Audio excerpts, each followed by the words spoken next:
So without further ado, I'd love to welcome onto the stage the internationally acclaimed award-winning director, Chloe Lewins, Maryum Ali and Hana Ali. Before we begin, I'd just like to say I watched the film last night and I loved it. I was so touched right from the very beginning, right from those first pieces of audio that you hear, those first images that you see, and it's moving. It's Ali, but in a way that we haven't seen him necessarily on screen. There's been a lot of films. What makes this different? You want to go first? No, you go. I think that this film, obviously, Claire took a very personal approach, and so much has been done on our father, but no one's ever actually really focused on him as the man and the father. And she focused a lot on his family, his children, and that aspect, and then on top of that, she used a lot of footage to tell a story that most people take for granted that they've heard or learned, but we were watching footage that we had never seen before, and different stories in the film. We didn't know what went on behind the scenes, like the Esquire shoot, the famous shoot that he had. So we learned a lot, and May.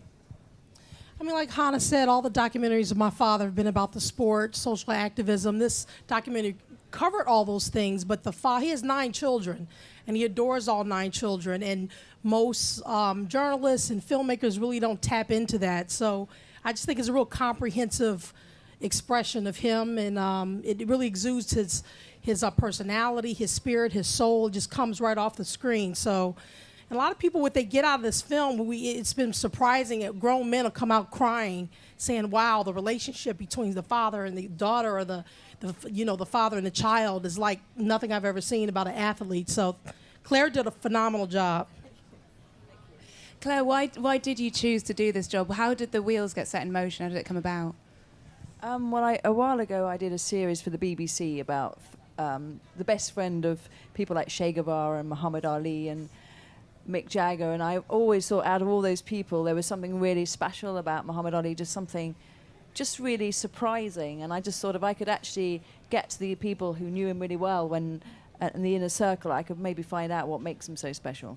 And am I right in thinking that this all sort of began out of his birthday party, his 70th birthday party? Well, I met Gene Kilroy, Ali's former business manager, as part of the series for the BBC, as I described, but he's then said, well, Muhammad Ali is going to be 70, and why don't you come over and film his birthday party? And yeah. She was actually working on the film a lot longer than that. That's when I met her, and that's where I did my first interview with her. And she filmed, I think she interviewed me 3 times, and that was the first one, and that's when she was introduced to the audio recordings. But I think 75% of your film was pretty done, wasn't it? Well, I'd actually, by then I'd sort of been interviewing people like Mike Tyson and George Foreman, but the audio recordings were something I discovered that Hana had. So you didn't realise that the audio recordings existed? No, I was making the film without that anyway, because I thought if I could just get to the inner circle, then I'd have a different perspective. Mm-hmm. And the sort of the audio, but one thing that I really felt was important was to have Muhammad Ali's voice present through the film. And when I found out that you had this audio recording, that became me. No, I know, but it wasn't an easy fish to land, believe you, me. Trying to persuade her to let me use some of them. I had all these visions, I was going to make a documentary. I'm working on a book, because there's like 90 hours of recordings that span like 6-7 years when he stopped boxing. So it was hard giving him up at first, but she showed me a clip of what she was doing, and it was done so beautifully and so well, and it had so much feeling and heart and just the spirit of my father in that little clip. I thought it was amazing. So your audio recordings make up what I would say it's kind of the spine of the film. And it's interesting because when I first saw them sort of coming onto the screen, you don't even realise that there's no moving pictures, there's nothing to see, because you're so engrossed in his voice, it's so impacting.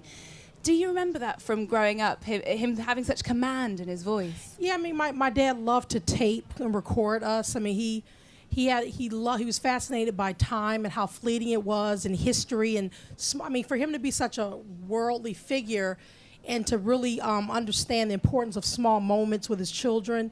And so I remember almost every recording in the film. I saw, oh my God, I remember that conversation with him. So we knew he loved that. He loved history, personal history. He recorded us going to school and talking to the teachers when we were in third grade, Layla and I, and talking to the boys we had crushes on. He recorded my mom on the telephone talking to his mother and his father, talking about his childhood and talking, recording. He just recorded everything, just it was amazing. Do you remember him recording? And did you ever ask why? Did you know why? I remember there's recordings of myself, at 2 and 3, and saying, "Let me hold that thing, give me that thing," and trying to snatch it out of his hand. Or I want you to take this upstairs and let my mom hear me talking on this thing. So I remember certain things, but it was amazing to then have him give them to us and to listen to them and learn about all the other things that were going on in his life personally around the times we were just 3, 4, 5, 6, 7 years old, playing around him on the floor, the things that he was struggling with, the decisions to come back to fight again, and trying to free hostages in Iran. The government's calling him because his name opened the lines of communication to the hostage crisis in 1979, and he's trying to prepare his speeches to the Ayatollah Khomeini to free the hostages, and he's recording all of that. He's recording, talking to different celebrities and playing practical jokes on different people, calling Joe Frazier, wishing him a happy Merry Christmas, and trying to convince George Foreman to come out of retirement, which he retired after he lost my father depressed, trying to convince him to come back to the ring and fight under him at his camp that he was trying to, all the plans he had for himself before the Parkinson set in. So it's amazing to hear all of that stuff that I didn't know about. Yeah. So it's very good that he recorded all of that. As well as the recordings, we have a lot of archive footage, lots of personal pictures. How long did it take to gather all this together to create the film? Well, it took a long time actually, because there was just so much of it, and the editor and I would just sit and watch stuff, and then we'd forget that we were meant to be working. We were just like watching loads of footage of him and how incredibly funny he was, and how incredibly sometimes really brash and just incredibly naughty some of the time. And the things he'd be saying to the other boxers and things he'd be saying behind the scenes. But every time, it doesn't matter how good the interviews are. There's some really fantastic interviews in the film, which has nothing to do with me. It's just the people were good. But every time Muhammad Ali comes on the screen, you just want to watch him. I mean, he's just a compelling. Yeah. So actually, it took longer than it should have done, because we were enjoying the process. I remember she told me it was 3 hours at one point. She was like, "Oh my God, we have to edit this down. The movie's 3 hours long." It was. I just didn't want to. And then the directors are really weird people anyway, and you just think, "Oh, it's perfect like this. Don't let's change anything." So we had to be quite ruthless and take things out. And we actually was, not taking out some quite important people from the story, because we just had to. You couldn't sit in the cinema for 3 days. And as a voyage of discovery and still finding all of this new material that you could throw into it, presumably that made it difficult to storyboard, because you don't necessarily know what you're working with from the outset. Well, when I was interviewing the people, I just wrote down, okay, this is the trainer's story, this is the manager's story, and I just did that as a shorthand in my notebook. And then I thought, actually, this works as a device because it simplifies everything rather than it just being talking heads. And every person I interviewed, it's almost like in the edit, they had to hand the baton over to someone else. So somebody like Angelo Dundee would describe what he was like as a boxer and how he would, he just loved to work hard, and that, youthful exuberance of him. And that would pass on to someone else who'd tell you something else. And then it would pass on to May, who told him what he was like as a father. So in a way, the film kind of just created itself. The flow isn't necessarily even chronological all the way through, but you're right, that sort of flow, it's all about character. It's all about how the dynamics of his character. Was there anything that you did discover that you hadn't known before? I mean, the story, the backstory behind the Esquire magazine, where he's posed as a martyr, a Christian martyr. I didn't know the backstory on how they had to call Elijah Muhammad to get permission for a Muslim to pose as a Christian. That was funny to me. I remember that the book cover came out in '68 when I was born, and I remember the cover. I loved it, but I didn't know the backstory. So, and more details about the meeting Jim Brown when he gathered all the black athletes. So when my father refused going to the Vietnam War, they wanted to know if he was sincere in his convictions, and they had a meeting. And I knew about the meeting, but Jim Brown talked more in detail about, because I didn't know that they were trying to see if he was being sincere. I thought they were automatically supporting him. And then, through Claire's film, I found out, they were testing him to see if he was sincere about being a Muslim and not going to Vietnam. So those two things were something new for me. I want to ask you a little bit more about growing up with your father in the limelight, and also about whether you remember him losing his crown because he refused to go to the Vietnam War. But first, we have a clip to play, the father's story, which is apt, very apt.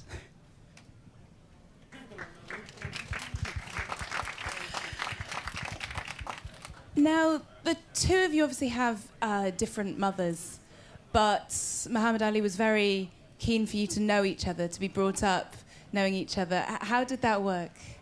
Well, every summer he flew, all of our sisters in to our house in Los Angeles where Layla and I lived. And Mia, Kalia, the twins, Jamila Rashida, May, Muhammad Jr., everyone flew in. And I mean, it was like the time of our lives. So Layla and I were like 3, 4, 5, 6, we grew up in the summers. So he made it a point that it always taught us to love each other and that he loved us all equally. And he wanted us to grow up to be friends. And we did. Because he brought us together. Yeah, they always talk about athletes and all those, the kids and different women. And I just think, for him to be such a world traveler, an iconic figure, for him to that was so important to him, for all his children, with all the different wives. So he would say, this is your blood, love your sisters and brothers. I know families that they have their whole sisters and brothers, or they're not even that close. So, I mean, just things like that. He just, and some of the the wives didn't like each other. I mean, but he didn't want us to be involved in that, and that was so important for all 9 children to really love each other. And we all do. We're all friends. We all get together. We hang out. So it's I think that's remarkable, just as a man, to find that so important. And it wasn't easy. I mean, he was married 4 times, so it wasn't easy to do, but he did it. But most people don't know this. My father has 2 half brothers. He has 1 full brother, and he just discovered that himself in the 90s when he went to his father's funeral. And it's what he didn't want to happen to us, to grow up one day and find out we had a sister or a sibling that we don't know. Right. So, it's sad that it had to happen to him. But he found out he had 2 twin brothers that they were twins, but they were by his father and another woman. And he only learned of their existence, like I said, is when he went to his father's funeral. So that happens a lot. People have, the mothers don't want you to come together, and they don't want the kids at their house. My mother was always very opening and welcoming. She didn't meddle and cause any problems, with him and his family, other families coming and just bonding with her children. So that was good. Claire, you very much present Muhammad Ali as a father figure. That's probably, I thought anyway, the most prominent way in which he is depicted, and in a way that we've never really seen before. Did it ever jar for you as a child, this idea that he is your dad and he's incredibly loving? You say throughout the film he's so loving, he was so caring, he was a joker, he was a practical joker. But you knew the reason he was famous was for fighting. Was that ever a confusing notion to you? Fighting is a sport. It's a sport. You learn it. It's a skill set. So it's a dignified sport. It's no different than football. When they get injured and concussions and, they're killing themselves at the end of a career because they're all messed up. So my father used to hate when people demonize boxing, because he would say, look at race car driving. People blow up in cars. So it wasn't confusing. He was a very serious, disciplined athlete. And not just... vicious fighter. Not just that, but some people enjoy fighting and hurting people. My dad doesn't. Yeah. He wasn't known for being a hard hitter or hitting people when they fell down. Like the most, memorable punch of one of his most famous fights with Joe Frazier and Zaire is when I'm sorry, not Joe Frazier, George Foreman, is when he was going down and he didn't hit him again. Yeah. So he used restraint, and he was a boxer. I wouldn't call him a fighter. He was a boxer. He had an art form to what he did. But like Layla, for example, enjoys fighting. She's retired now, but she enjoyed fighting. My father was more about the art of the sport. Yeah. And also like Joe Frazier, we know him personally, teddy bear guy. George Foreman, nice guy. Sweet, Kenny Norton, nice guy. Matter of fact, Hana's best friends with Kenny Norton's daughter, and we're all good friends with George Foreman's daughter. And they were really big boxers who were very sweet men, but they just loved the sport to hug they and were kiss. in. I mean, most men have a problem showing that side of their affection. My father, he'd make me ask for directions before I'm lost. He's He'll always cry hugging at the drop and kissing of a and dime. loving, even with his son. So he's not shy. He's not embarrassed Very by it. emotional. He's very secure with himself and showing all aspects of his personality and his spirit. And at what point did you realize growing up? Did it hit you? My dad is kind of a big deal. I knew he was famous when I was a little girl because people were everywhere and celebrities would come to the house and all that. I didn't understand the significance and the impact he had on people until around 13. We were at a diner. Caucasian man comes up to the diner. I love you, Ali. My father said, come on, eat with us. He said, I had to denounce what my family taught me because they were KKK, racist, and I followed your career and I loved you and you were a black man. And I just couldn't believe in that anymore because of you. And man started crying, my dad started crying, I started crying. And the guy walked away, and I'm like, wow, you really impact everyone. I mean, that's why I knew he was more than just a boxer, was that moment in time. I was like, and then, people walk up to us all the time and say what Muhammad Ali meant to them. And sometimes it brings us to tears. Or people just come, when I was a little girl, my first memory of my just being impressed was when I was like 3 or 4, maybe. And we spent a lot of time in airports, and my father would be rushing down the airport in the halls trying to catch our plane, and all the people would just stop and applaud. And I remember feeling them vibrating in my chest and them saying, "We love you, thank you," and just thanking him. And I'm thinking, who is this man? I remember looking at him and just thinking, like looking him up and down. Talking of crying and getting emotional, Claire, were there any times when you were interviewing the contributors for this film where you found yourself overcome by the story, by what you were hearing? Well, I think there's a story when Jean Kilroy talks about the boy with leukemia who was at Deer Lake, Pennsylvania, a little boy that came to the camp. And Jean told me that story before, but then he found the actual photograph of the little boy, and that, I can't even want to talk about it, it's just so unbelievably poignant, the fact that the little boy was so delighted to meet your father and, told him he was going to tell God he'd met him and everything. It was just really sad. Yeah. But also,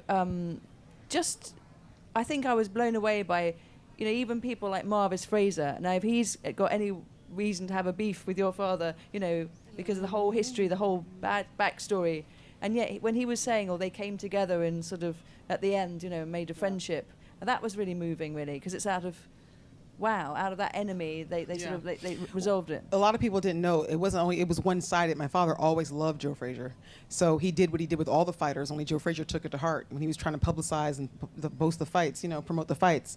Joe Frazier and his children had a hard time, and when he found that out, it just brought him to tears, and it really broke his heart. So for a long time, Joe Frazier would shun my father and would turn his back on him. I remember when I first learned of it, I was like 14 or 15 years old, and they were at an autograph signing, and my dad saw Joe, his eyes lit up, he jumped up, Joe, come over here, like he tried to start shadowboxing, and Joe Frazier looked at him and just sort of, and kept walking, and I turned to my stepmother and said, why did he do that to Daddy? So that's when I first learned about that, and then later my father found out that he was really hurt by what happened, and he literally just put his head down and cried. There's that beautiful image of the two of them hand in hand when they'd made up. My personal emotional moment was pretty much at the beginning of the film. I was lost cause after that. Rahman Ali, his brother. What a beautiful relationship. He talks about how they grew up together, how they were so close as little boys. And it's the beginning of the story of this 12-year-old boy, this 87-pound 12-year-old boy who had his bike stolen and decided he wanted to fight to get it back. We'll talk a little bit more about that in a moment, but we've got a clip of the brother's story. The executive director. Well, that was the black athletes meeting. That wasn't actually that wasn't the brother. I think they may have logged that down like sort of like civil rights brother. The brothers as a group. But that actually does take me on to talk about when he was stripped of his title. He refused to go to the Vietnam War. Do you remember that? Well, I was born at that time. I was born when he was in exile, so I don't remember that because I was just too young. But I've studied it. I've talked to him about it. And, I think that's one of the main reasons he's so well known. I think that's when he really went international because that news went everywhere, went abroad. He was this Muslim in America, in the Nation of Islam at the time. There are Muslims all over the world. So it really put a spotlight on this country, America, and my dad and what was going on with that. So I think that was his first international real mark, when people start knowing who is this Muhammad Ali person who's defying the American government, and that he was put on the map when that happened. He didn't do that to be put on the map. He really was going to give up. And I think that's another thing, the fact that he was going to give up a potential fortune, his career, his title, because of that belief system. A lot of people hated him for it and still do, but a lot of people adored him for it. And he actually did give it up because for 4 years, 3.5 years, but it he had been nothing permanent and didn't know, especially in those times, that they were going to overturn it. But actually, one of the here things I'd right like now. to say is that he was incredibly fond of Britain. I mean, because when he refused the draft and everything, I mean, not me, 'cause I wasn't, I was, well, I probably was a thought, but, you know, the British people stood by him and didn't actually, they still kept his heavyweight champion, and, you know, they didn't take that away from him. So I think he was always incredibly fond of this they country. really love me there. Every time I come there, they receive me so well. He loves it. After that first time when there's a part, apparently he talks too much for British people. We weren't too keen on that, but we got used to it. You picked out one particular fan, one British fan, a Geordie man, I like that, from Newcastle, Russ Rutledge. Yes, he was just extraordinary. Basically, the story of Russ was when he was about 16 years old, he came to the Albert Hall. And I think your father was in a show match or something. And as your dad was leading the ring, he grabbed hold of his arm, and your dad said, "What are you doing?" And he said, "Oh, I'm just such a fan, I'm such a fan." And after that, he wrote to him every day for years and years. And one day, he put his telephone number on it. And then he was at home with his mum and his friends, and they were watching a pirated copy, which I shouldn't say, in front of people from Universal. But anyway, a pirated copy of Rumble in the Jungle. And his mum goes, "Russ, it's Muhammad Ali on the phone." And she thought he was just messing around. And then she said, "No, it really is him." And then he said, "Oh, guess what? I'm watching you on Rumble in the Jungle." Yeah. And your dad said, "Who won?" Which I thought was quite funny.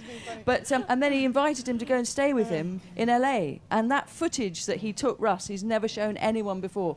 It's 30 years old, and that's in the film, so that's all completely brand new archive, really. He did that a lot, actually. If you were a fan and you sent my father your number, he would call you back. He got hung up on a lot, so he stopped telling people who he was. He actually records it. Like, he would wake up on Christmas, and he's Muslim. He doesn't really celebrate Christmas, but he knew the world did. So he would get out his phone book and just pick random numbers. "Merry Christmas! This is Muhammad Ali," and people would just hang up on him. I remember. I would do that too. He loved it. Yeah, he loved it. He loved to shock people and make them feel good. So, I mean, he did that for a long time, and it got harder for him to speak over the years. So he'd have me dial the numbers. So when I was in Michigan with my dad, we were going through his fan mail. He's like, "Call the number back," and I'm like, "Hello, this is Hana Ali. My father's here. He's reading your fan mail. He'd like to say hi to you." I'm like, "Are you kidding me?" It's amazing how famous he was and how often he was recognized. But that always tripped him out. People noticing him. Like, we'll be in the car and he'll just put the window down and say, "Look at this." He got a kick out of that. He just thought it was the funniest. He liked to shock people and, to scare people, and he'll put the window down. "I'm the greatest." This one guy's riding a bike next to the limo, and he pulls the window. He goes, "I'm the greatest." Guy's like, he's like, "Oh Lord, I almost hurt that man." Even now, with all of the press about him dying, he doesn't get upset about that. He just says, "Did I make the front page?" So he's happy the world still talks about him. He's doing good. They still remember me. I'm like, "Of course, they'll always remember you." One thing that Russ says that really stands out is you spend one moment with Muhammad Ali, and it stays with you forever. That one moment, no matter how short it was. I mean, to what extent, and how does a man have that impact? Well, my father genuinely loves people like he needs air to breathe, and he loves making people feel good about themselves. It doesn't matter who you are, our cook, the mailman. "You're the greatest mailman. You deliver mail faster than anybody else in the world." That's what he would tell him. Or, "You're the best cook. No one in the world cooked me the food this good." If he goes to a crowd, he always looks for the people that look like they're shying, and you might not notice. And he points them out, and he'll wink, and he just loves people. You can meet people today, and someone may be a different class than you, and you can tell they're not paying attention to you. They're looking over you. But my father gave you his attention. He didn't care, if you were rich or, if you came up to him, he looked at you and dealt with you. And you just, even today, we're on our cell phones, or we're so connected, but we're so disconnected. And I think that's what he meant. He connected with everyone. He always made you feel important. And he didn't overlook you because you weren't. And he loves average people. Yeah. When he used to go, my mother's always talking about how when they were traveling the world, going to Bangladesh or, wherever, all over the world, and they'd be eating with the president or the prince or the king or whoever, and Daddy would just disappear in the middle of the dinner, and then they'd have to look and find him all over the palace. He'd be, where the help was, or he'd be doing magic tricks for the staff, So he just wants an average person. He always wants to be taken to the neighborhood so he can get out and walk the streets and shake Claire people's hands. shows that well. Yeah, I thought that was really nice. That I don't think on all the documentaries he did that all the time, and no other documentary showed how he would want to. Well, back then we didn't call them hoods, we called them ghettos. He'll be with the high and mighty all day and go, "I'm tired of all these rich people. Take me to the ghetto. I want to see my people." And you captured that, in the film. And I was like, wow, Claire put that in there. It's great. Even James Brown talks about it a little bit. How Jim Brown talks about it, how he wanted to go down, to black neighborhoods or wherever the people are, just talk to the people in the street. You obviously can grasp the sort of praise that has been made about your father over the years. But when you hear a quote such as "one of the greatest men of the 20th century, one of the greatest men of all time," is that ever something that can really sink in about your dad? He would say the greatest, not one of. No, yeah. Well, we grew up hearing it and knowing it, and we know why. A lot of times people, are idolized and revered and respected for the wrong reasons, I think. And I think that people love and respect him for the right reasons. The decency of him, the person that he was, his heart, his incredible faith, and his, his conviction, and they're all the right reasons. So. It's easy in to private he'll go, Allah's the greatest, God's the greatest, and we know he's a man, you know what I'm saying? We know, we understand why he's so admired, but at the same time we know he's not Superman, so we don't take it too seriously. Hana, it's so interesting. I did a children's book of my father, and Hana works with autistic youth, and I went to her class and did a book presentation, and one of her coworkers is taking pictures with us, and I'm like, Hana, your coworker, they don't know our dad's Ali. She's like, no, I've been. We've worked at places and didn't even tell people who we were because we don't think like that. I learned my lesson working at a school because the last school I worked at, I couldn't get down the hallways afterwards. The kids, So, I don't tell people, even though I'm here before you and I'm comfortable doing this, I just like to see who people are. And but when I was a little girl, I went around shouting it. Yeah. My daddy's Muhammad Ali. Yeah, I never did. But he would sit us down and say, the world's going to treat you better. They're going to treat you special, but you have to remember that nothing makes you better than anybody. Not this house, not the money, not my fame. It's just your heart. So if you want to be better than anyone, make sure you have a good heart. So he taught us that. Layla and I used to go and get our $5 or whatever, and try to look for homeless people because we saw him doing that and buying them food and and I never understood why they wouldn't eat it. But later we just bought them cheeseburgers. They're still there at the bus stop. But he was such a great role model because he's such a decent human being. And like she said, he always says the world thinks he's Superman, but he's not. He's just a man. And now he has Parkinson's, and he thinks that's God showing everyone that he's just a man like everybody else. And I think that he's just so extraordinary that people sometimes put him on this pedestal. And even in the way he handled his faults, he wasn't faithful. He had kids out of wedlock, but he didn't hide us, or, all of his divorces were settled out of court. He was more than generous with his wealth, and he brought us together. He didn't hide anything. He faces the music. That's a wonderful thing about him too, and the way he handles his faults. You learn a lot about a person. Throughout the film, all of the interviewees use this phrase, this recurring phrase, "born for greatness," as though it's inherent, it's there from the outset. He had a purpose. He has a purpose on this earth. A lot of the films that you've done, Che Guevara, Audrey Hepburn, for example, you're looking at these huge characters who it's almost as though their lives could, Hollywood couldn't write it. It's they were made for to be in a film. Is there something that attracts you to these characters in particular? Well, it's just certain people that you just think, well, if you were in China or India or someone like that, you would recognize their face, like Che Guevara or Muhammad Ali or even Steve McQueen, perhaps. Yeah. And I just wanted to find out whether those people were just got lucky. And so I thought, or were they really special? And so with your father, and the more I got to listen to those tapes, and the more I got to know about him, the more special I thought he was. And somebody said, did you discover what made him special? And I didn't really, because he loves doing these magic tricks all the time, but he used to tell people how to do it. But with Muhammad Ali, with all the stuff I've done, with all the research, I still can't put my finger on it. He is just special. He got kicked out of the Musicians Union because he would show the tricks because he doesn't believe in trickery. So even to us, he would perform a trick and then he always has to show you how it was done. He was in the Magicians Union. Well, he bought so many tricks, and on Hollywood Boulevard he joined it. He loves magic tricks, but always shows you how it's done afterwards. He's fascinated by how easily people were deceived. So after he did the trick, he'll do a sermon, go, see how easily you are deceived? Watch the world. The world will deceive you. The world is an illusion. Vivian, how do you believe people are born for greatness? I believe it's 50-50. I believe we have free will, and you're forks in the road, and you can do certain things. You have to make choices. He stood up for his beliefs because he did that. Mm-hmm. No one made him do that. So I believe yes, but at the same time, we choose how to be. It just doesn't happen. Yeah. We have to make a choice. So I'm a little bit on the fence I'm a little bit nature nurture. It's funny You because know. my dad, he always says there's people all over the world taking stands every day, but nobody knows their names, so you don't hear about it. Right. I had a platform, I had boxing, so it gave me a voice. And he knew that he was here for something special. He obviously came to Earth that way. He had a little extra something in his spirit, and he just came to the Earth that way. Like as Rockman shares, my dad used to wake up when he was a little boy. He had this inner knowing, a cognizant knowing, and he couldn't put his finger on it, but he felt like he was born to do big things in the world. And he would sit outside and look up to the stars and wait for a revelation, wait for God to speak to him. He would say, and I said, well, what happened? He said, well, I never heard nothing.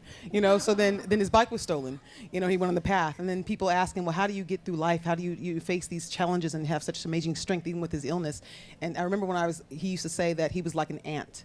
And he said a lot of other ants know him and they follow him, so God gives him some extra strength. And that story, that came about because I discovered him outside one day when I was a teenager, and he was bent over, and he was out there for like 15 minutes. And I went upstairs, came back, and he was still out there. I was like, what is Daddy doing? So I went outside, and he was following a trail of ants. And that's when he said, see this long trail of ants? The majority of them have stopped. Some of them have ventured off, but the most of them are still following the ant at the head of the line. I'm like that ant. Lots of other ants know me. They follow me, so God gives me some extra strength. Well, he did have incredible strength and was an incredible sportsman as well. We've talked about him being a loving father, husband, brother. We have a clip now of him as a fighter. Everybody. It's interesting he made that statement because George Foreman, to me, became a better man after that fight. He was a bully butch, couldn't handle anything, and then he became this loving teddy bear. And matter of fact, he's so healthy, he preserved his body, stopping the fight. And he's probably most successful financially with the Foreman grill. And my goodness, so quitting helped him out. The clip that actually Claire uses in the film where my father's talking, he's jogging. You don't hear George's voice, but my father's talking to George on the phone. In 1979, my dad was in Texas, and he was driving around, and out of nowhere, just like a clip in a movie, he spotted George Foreman on a dirt lot, standing on a cardboard box, preaching to the people in the middle of nowhere. He got out the car, started talking to him, and they exchanged telephone numbers. George called my dad the following month, and Dad, of course, he's recording the conversation. And in that conversation, my dad is trying to convince George Foreman to come out of retirement and to come back and fight again, take back his title. And George is saying, no, I'm working for God now. I heard a voice, and he says, you come to the ring and you'll be fighting for God, So that was part of their conversation. She has the clip from. We're going to throw the floor open for questions, so if you have any, please do start thinking of them. I just have a couple more, if that's okay. As this clip so well exhibits, the film has got an A soundtrack. How was, oh my goodness, how was that curated? How did that all come together? Music is my thing, really, and the editor I work with, Reg Wrench, who I must say is a fantastic editor, and we made the film together, really. And he and I just love music, and he does loads and loads of pop promos for big name people. And so I thought, because I didn't want the film to be just in a chronological order, which is a bit boring, really, I thought I can flip back from different eras if I could use the music as a timeline. So when you've got the Jimi Hendrix track, or when you've got the Aretha Franklin track, or where you are. You're in Louisville in the 50s with the blues music, and so. That was the one thing that Hana thought, how's she going to do that as a white Little woman? white lady got sold. White lady, Okay? the music, The music that's in this movie, I'm like, Claire, what? That's the one thing I said to Mamie. I was like, how's she going to nail the music? How does she know about this? Because I was wondering whether you'd taken tracks that Muhammad, liked. No, it's just for me. It's like an instinctive thing. I always edit to music, and the music is about the time. In this case, like placing where we are, but it's also the feel of the music. For instance, with the whole thing with George Foreman, when I interviewed him, I felt really bad because I was about to ask him, had a short period of time to interview him, what was your greatest defeat? I thought, how can I come up to this? But he was very, very humble about it and said, he was incredibly depressed. He never ever thought he was going to lose. Nobody thought he was going to lose. In fact, he said he'd never lost. Whereas he said with your father, he'd lost and he'd come back. And he didn't have that resilience. But that music, that B.B. King track, the Thriller Swan, it kind of just summed up that moment for me. One of my favorite parts in the film is actually something footage that my dad isn't in, is the civil rights montage. Yeah. I don't know if you guys saw the movie yet, but the song, who is that singing? It's going to sound really weird It's a soulful Yeah, song. it I is. want to download Yeah. it, and it's just like it makes me just. If I it say brings it sounds chills. stupid, it's basically the track is called "Is It Because I'm Black?" Yeah, So it's a yeah. great Yeah, yeah. montage. The civil Yeah. rights montage is excellent. She just nailed so much of like when we watched that film. It's like our dad's spirit is just oozing from it. Like the little things that she didn't even know. Like just the fact that there's a pink Cadillac flying down the street. He loved pink Cadillacs. To this day, he wants a pink Cadillac because Sugar Ray Robinson, his idol, had a pink Cadillac.